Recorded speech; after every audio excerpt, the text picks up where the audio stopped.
Hello everyone, I hope you all will be good. Welcome to this another lecture for business and technology. As you guys know कि हमारे 12 chapters जो हैं वो सो फार मैं study hub से follow कर रहा था, हमारे कंप्लीट हो गए हैं और आज हम 13 चैप्टर की तरफ जाएंगे, दैट इज कमिटीज।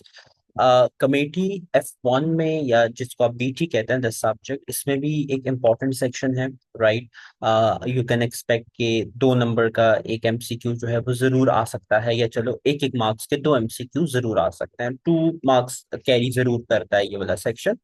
और इसके बाद कमेटीज को इन डिटेल डिस्कस किया जाता है आपके F8 के सब्जेक्ट में, जो ऑडिट एंड अश्योरेंस का सब्जेक्ट है, राइट। सो मेक श्योर करें कि आप इस चैप्टर को, इस सेक्शन को अच्छे से प्रिपेयर करें, not only for this exam but also for your audit and assurance exam, okay.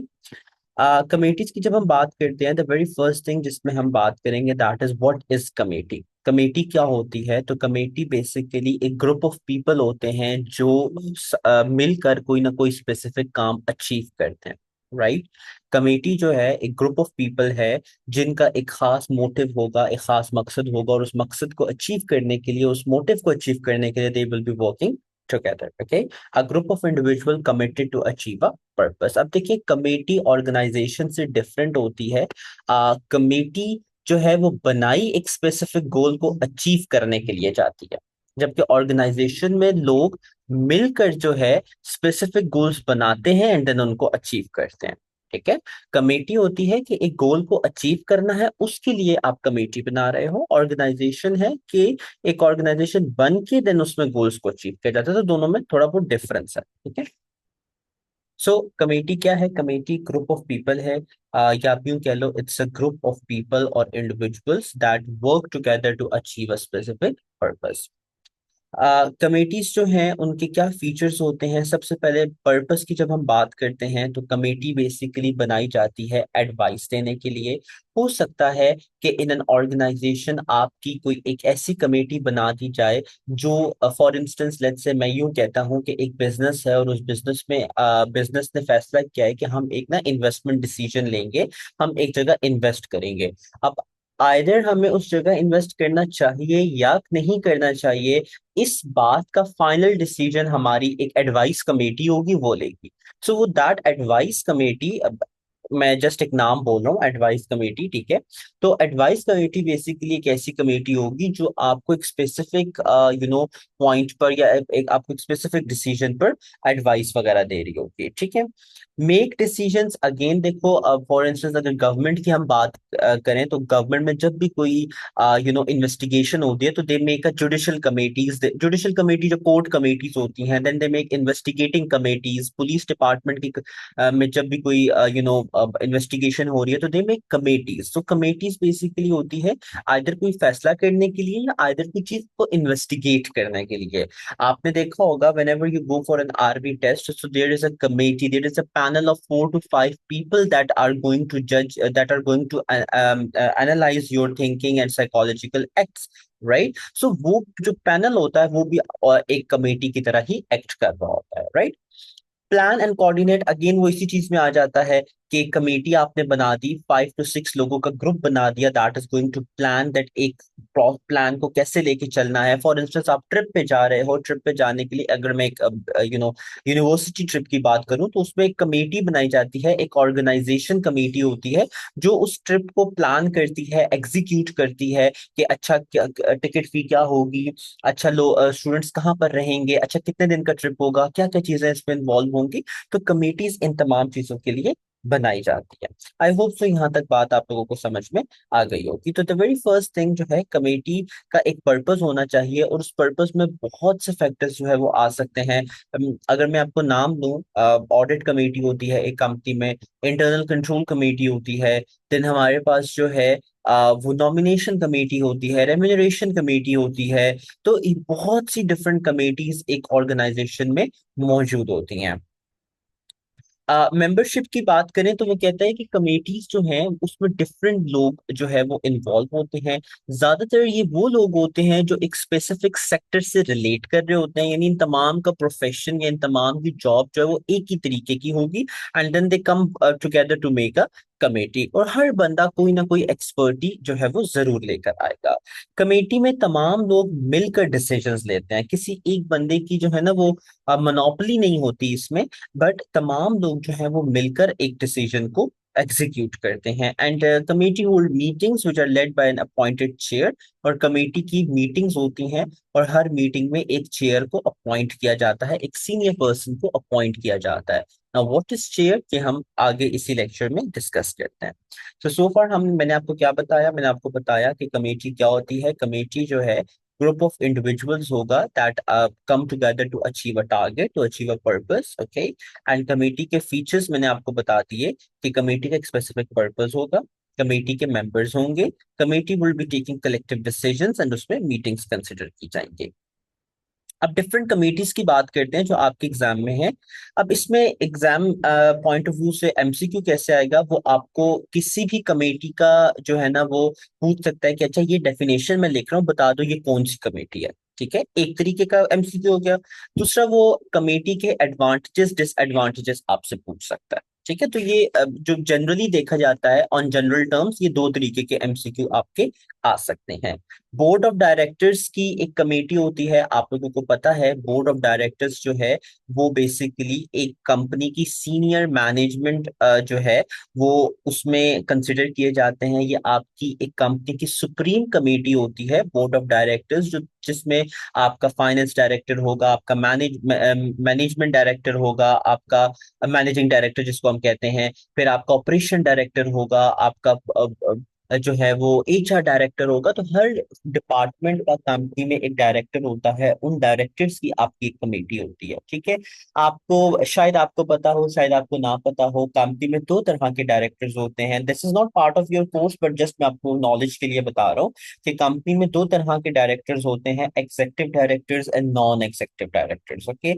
Executive directors जो है वो लोग होते हैं जो कंपनी में जो है वो हर वक्त इन्वॉल्व होते हैं कंपनी की डिसीजन मेकिंग एंड एवरीथिंग में, कंपनी के एम्प्लॉयज होते हैं। नॉन एग्जेक्टिव डायरेक्टर्स वो लोग होते हैं जो कंपनी के एम्प्लॉयज नहीं होते, बल्कि उनको बाहर से इंडिपेंडेंटली हायर किया जाता है ताकि वो एग्जेक्टिव डायरेक्टर्स पर नजर रखें। तो बोर्ड ऑफ डायरेक्टर्स में आपकी जो एग्जेक्टिव और नॉन एग्जेक्टिव डायरेक्टर्स है उनकी इक्वल नंबर होनी चाहिए। फॉर एग्जाम्पल, अगर board of director has 10 directors तो 5 एग्जेक्टिव होने चाहिए, 5 नॉन एग्जेक्टिव डायरेक्टर्स होने चाहिए। ठीक है, जस्ट फॉर योर इन्फॉर्मेशन मैंने आपको एग्जेक्टिव और नॉन एग्जेक्टिव की डिफरेंशिएशन बता दी। ऑल्दो आपके कोर्स में it's just limited to board of directors. Board of directors एक सुप्रीम कमेटी होती है कंपनी में that overall considers the entire decisions, share holders के साथ मीटिंग वगैरह करना, कंपनी में जितने भी मेजर डिसीजंस होते हैं वो ये तमाम बोर्ड ऑफ डायरेक्टर लेती हैं। अच्छा, एग्जेक्टिव कमेटी बेसिकली फिर ये वही कमेटी है जिसका मैंने आपको भी बता दिया कि एग्जेक्टिव डायरेक्टर्स होते हैं ना। एग्जेक्टिव डायरेक्टर्स कौन है, जो आपकी कंपनी के फुल टाइम एम्प्लॉयज होंगे। कंपनी जैसा finance director is an executive director, managing director is an executive director, तो ये बेसिकली इनका जो हेड होता है वो सीईओ होता है। ठीक है, जो चीफ एग्जेक्टिव ऑफिसर होता है सीईओ जिसको हम कहते हैं, वो आपकी एग्जेक्टिव कमेटी का हेड होता है। स्टैंडिंग कमेटी कौन सी होती है, एक परमानेंट कमेटी होती है that has been established for one और मोर स्पेसिफिक पर्पस। कोई भी ऐसी कमेटी जो एक खास मकसद के लिए बनाई जाए। यू गाइस माइट नो कि डिफरेंट यूनिवर्सिटीज में डिसिप्लिनरी कमेटी होती है that overseas any disciplinary action for the students, right. फिर इस तरह हेल्थ एंड सेफ्टी कमेटी होती है, फूड अथॉरिटी या फूड कमेटी बनाई जाती है, एथिक्स कमेटी होती है।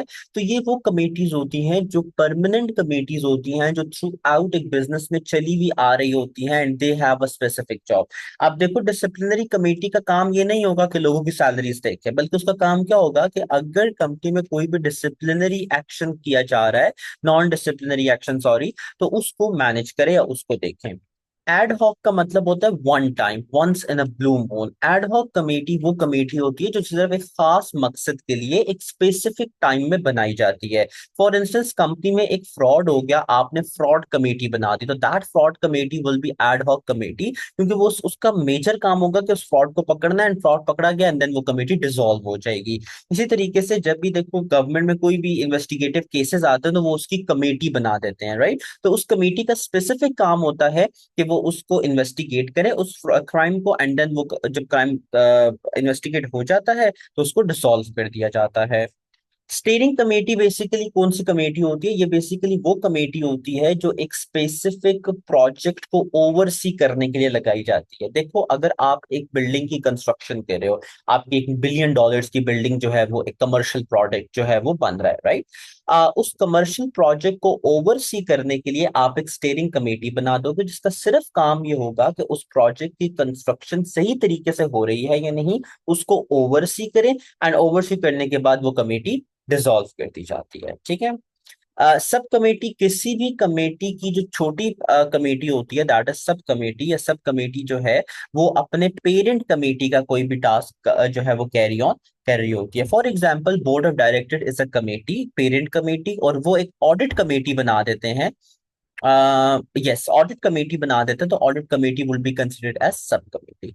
ठीक है। तो remember, there are only 6 types of committees given in your course: board of directors, executive, standing, ad hoc, steering and sub committee. Standing, ad hoc and steering are important, and वो आपके course में आ सकते हैं। Exam में board of directors के बारे में भी आपसे पूछा जा सकता है। तो make sure that you solve this activity, और इससे आपको बहुत अच्छे से जो है वो पता चल जाएगा कि अच्छा कौन सी कमेटी किस लिए यूज होती है।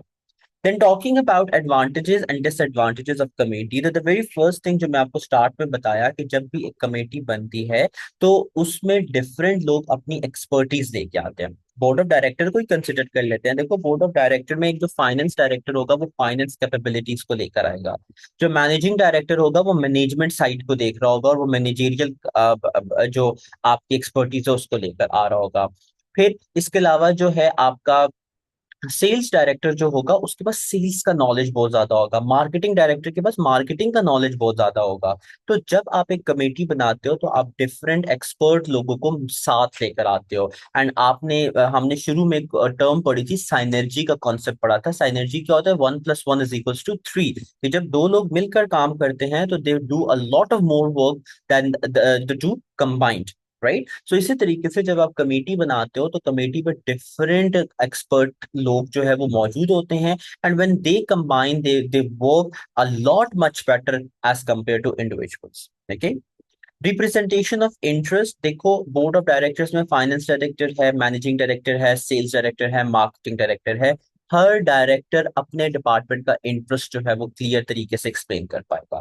तो इन अ कमेटी, डेमोक्रेसी आप कह लो कि होती है कमेटी में, और हर बंदा अपना पॉइंट जो है वो रखता है। Fairness in sharing of workload भी होगा, हर बंदे को इक्वल चांस दिया जाएगा। डिस्क्रिमिनेशन इसमें ज्यादातर जो है वो नहीं देखी जाती। और शेयरिंग ऑफ वर्कलोड, हर बंदा एक तो काम शेयर करेगा, दूसरा जो भी उसके हिस्से का काम होगा उसको लेकर चल रहा होगा।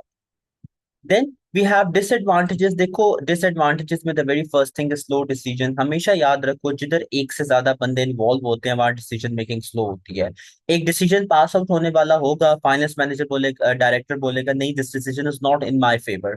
सेल्स डायरेक्टर बोलेगा this decision is in my favour, या इस चीज को ऐसे नहीं ऐसे होना चाहिए। You can take this example कि जब आप दोस्तों का ट्रिप का प्लान करते हो, तो whenever you are deciding the place कि यार हमें कहाँ जाना है, तो उस प्लेस को डिसाइड करने में ही 4 से 5 दिन जो है वो लग जाते होते हैं। एक दोस्त बोलता है नहीं यहाँ जाना है, एक दोस्त बोलता है नहीं यहाँ जाना है, एक बोलेगा नहीं मुझे घर से इजाजत नहीं मिलेगी, ऑल दैट स्टफ, राइट? सो जब भी कमेटी आप बनाते हो तो कमेटी में नो डाउट एक्सपर्टीज शेयर होंगी, लेकिन स्लो डिसीजन मेकिंग हो जाती है। और कभी कभी तो ये स्लो मेकिंग डिसीजन, आप you can take the example of your parliament.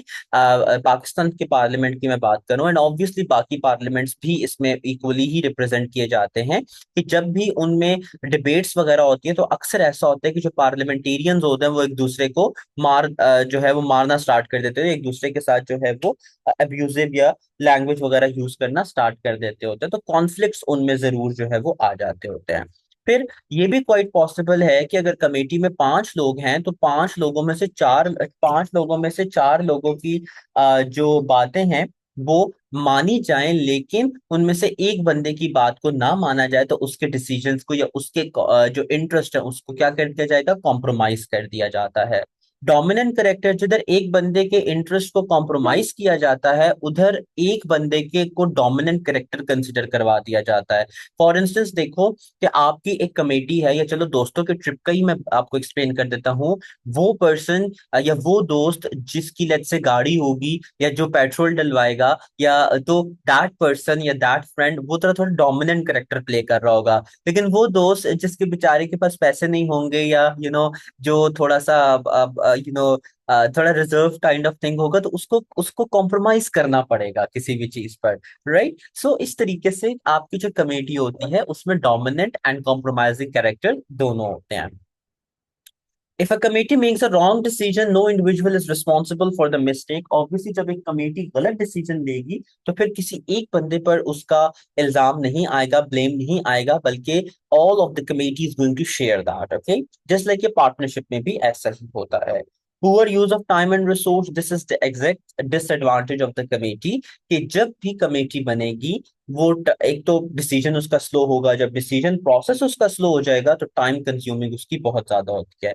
And quite possible है कि आपकी जो कमेटी है अगर वो अपने काम में इनअफेक्टिव है, तो फिर उसका जो यू कैन से कि जो रिसोर्स यूटिलाइजेशन होती है वो बहुत ही वेग हो जाती है, और बहुत आप कह लो कि वो वेस्ट में चली जाती है। ठीक है, तो आई होप सो यहाँ तक आपको बात समझ में आ गई होगी।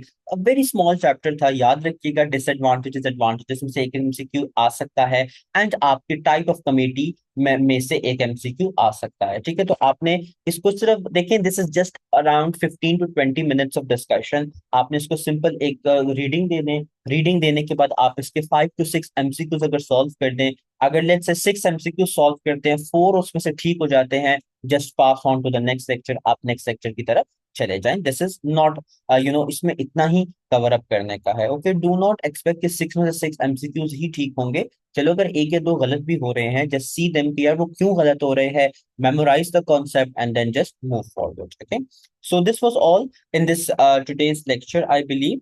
uh, okay, there is one another thing जो हमने इसी चैप्टर में डिस्कस करनी है, that is role of chair and secretary. uh, अब this is also an important section, और मैं आपको दोबारा बताऊं कि ये सेक्शन अगेन आपका डिस्कस किया जाता है आपके F8 के सब्जेक्ट में, that is audit in the shoulders. ठीक है, दो लोग होते हैं, एक चेयर होता है, एक सेक्रेटरी होता है। आपने इनके पॉइंट्स को एज इट इज याद रखना है। चेयर कौन होता है? चेयर आपकी कमेटी का हेड होता है। जिस तरह आपने कंपनी का चेयरमैन देखा ना, कि कंपनी में एक सीईओ होता है, एक चेयरमैन होता है। चेयरमैन जो है वो टॉप पोजीशन पे होता है, राइट। तो चेयरमैन जो है वो मीटिंग एजेंडा क्रिएट करेगा, आज किस बारे में मीटिंग होनी है, दैट इज द थिंग जो चेयर डिसाइड कर रहा होगा। कमेटी की डिस्कशंस को डायरेक्ट करेगा और उनको सुपरवाइज करेगा, कमेटी के फंक्शंस को फुलफिल करेगा, एक्शंस की समराइजेशन एंड डिसीजंस बनाएगा।